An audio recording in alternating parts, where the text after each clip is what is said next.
dengan pembuatan yogurt. Nah, ini merupakan salah satu bagian dari praktikum mikrobiologi pangan dan industri, yaitu pembuatan yogurt dengan bahan-bahan yang dapat ditemukan di pasaran dan menggunakan starter yogurtnya, yaitu adalah yogurt komersil. Ya, jadi sebelumnya sebelum kita memulai proses pembuatan dari yogurt, maka saya harus menjelaskan dulu bahan-bahan dan alat apa saja yang akan digunakan pada proses pembuatan yogurt ini. Yang pertama, kita membutuhkan kompor pastinya. Jadi kalau saya nanti praktikumnya di rumah, kan bisa menggunakan kompor biasa. Di sini kita di laboratorium menggunakan hot plate. Lalu ada panci. Bisa menggunakan panci apa saja, ya, yang jelas panci. Lalu kita ada toples alatnya, ya, ada toples. Nah, untuk bahan-bahannya pasti harus ada susu. Kita di sini menggunakan susu susu cair, ya, yang ultra high temperature.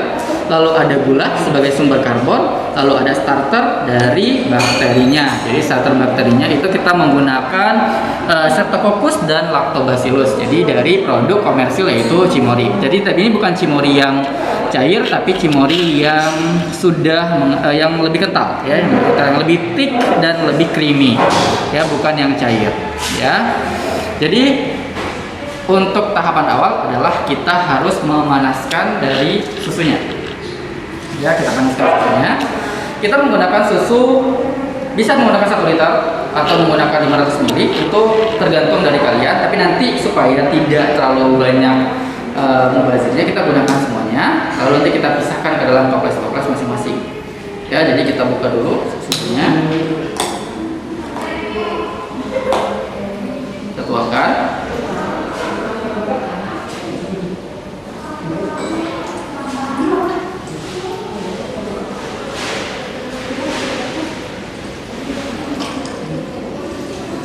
Untuk 1 liter susu kita bisa mendapatkan 1 liter yogurt, tetapi dalam keadaan mengental nantinya. Ya. Oke, susunya sudah 1 liter.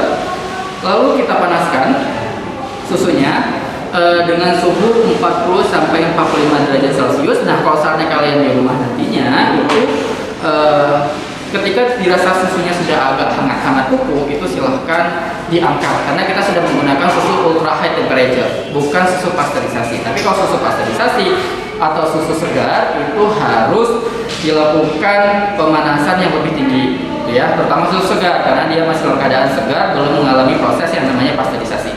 Jadi kalau susu segar itu bisa mencapai sampai 60 sampai 72 derajat Celcius, tapi kalau kita menggunakan UHT kita cukup dengan suhu 40 sampai 45 derajat Celcius saja. Seperti itu. Kita tunggu sampai panas. Lalu nanti kita akan tambahkan gula. Gula di sini sebagai sumber karbon, ya, sebagai sumber karbon. Jadi apakah boleh tidak menggunakan gula? Boleh saja karena di susu sudah ada yang namanya laktosa. Jadi ada gula di sana. Sumber karbonnya dari laktosa. Nah, tapi kalau seandainya kita ingin menambah supaya yogurtnya agak berasa, tidak terlalu plain, maka kita bisa menggunakan gula.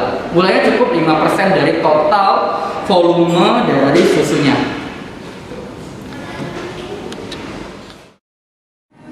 Sekarang susunya sudah mencapai 40 sampai 45 derajat. Jadi dari hangat-hangat kuku bisa dicoba. Lalu setelah itu kita tambahkan dengan gula. Gulanya itu sekitar 5% hanya untuk sebagai sumber karbon dari mikroba ini. Karena dia juga punya laktosa sebagai sumber karbon untuk pertumbuhannya. Jadi ini kisaran 5% dari total kita tambahkan. Lalu kita aduk. Ini nggak mesti harus pakai spatula, tapi bisa pakai apa istilahnya? Pengaduk biasa. Setelah dirasa sudah larut semuanya antara gula dengan susu, lalu ditambahkan dengan starter bakterinya. Kita di sini menggunakan starter dari Cimory, dari bakteri Streptococcus thermophilus dan Lactobacillus bulgaricus. Ya, jadi kita menggunakannya adalah 2% dari total susu. Kalau tadi gula 5%, kalau starternya ada 2%. Berarti kalau 2% dari 100, berarti di sini ada 20 mili, jadi kita bagi 5, jadi bisa langsung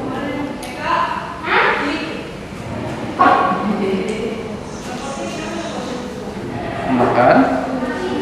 Ini dari 1/5 dari dari kemasannya. Jika sudah dirasa sudah cukup, dibiarkan, lalu kita aduk kembali. Nah, di sini sebenarnya bagusnya kita menggunakan yogurt komersilnya itu yang plain. Tapi karena kita tidak mendapatkan yang plain, kita menggunakan yang sudah ada rasanya, sudah ada rasa blueberry-nya.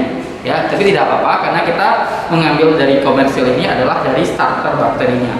Ya, ini untuk mempermudah kita dalam proses pembuatan yogurt di rumah. Jadi kalau di laboratorium disarankan adalah menggunakan starter murni, misalnya kita menggunakan Streptococcus atau Lactobacillus, ya, atau Bifidobacter, itu diperbolehkan, ya. Nah, setelah kita rasa sudah larut semuanya, nah biasanya ketika di proses ini kompor tidak dinyalakan lagi, jadi dimatikan, karena kalau seandainya suhunya semakin tinggi, maka bakteri, tadi kan kita yang masukkan adalah bakteri, maka bakterinya akan mati atau populasinya akan berkurang. Ya, setelah larut seperti ini, kita masukkan masing-masing dari susu tadi ke dalam toples. Ya, jadi kita bagi dua, dari 1 liter kita bagi dua. Jadi kita pilih toples, toplesnya bisa toples apa saja. Jika tidak ada toples, bisa menggunakan wadah yang lainnya. Ya, tapi yang wadah ada tutupnya. Lalu kita masukkan. Apakah jangan lupa?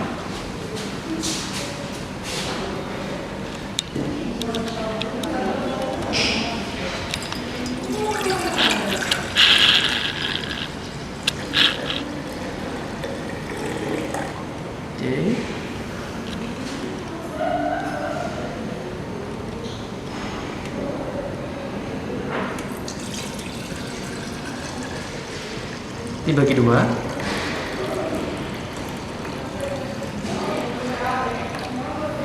Belum adil.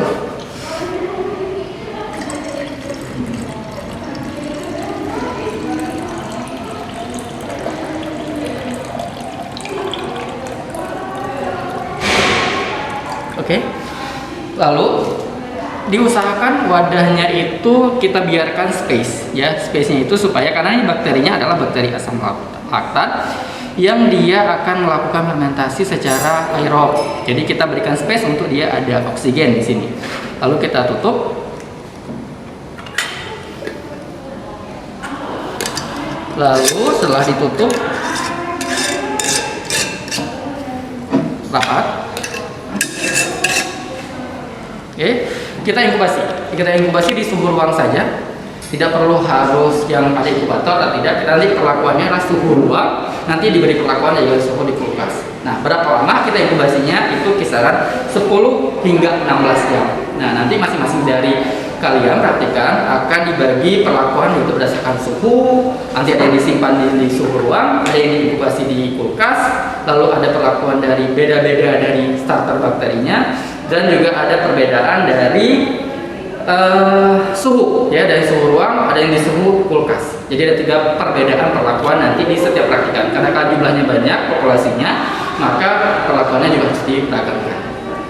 Hanya itu saja yang bisa kita demokan untuk praktikum dari pembuatan yogurt ini. Saya akhiri. Assalamualaikum warahmatullahi wabarakatuh.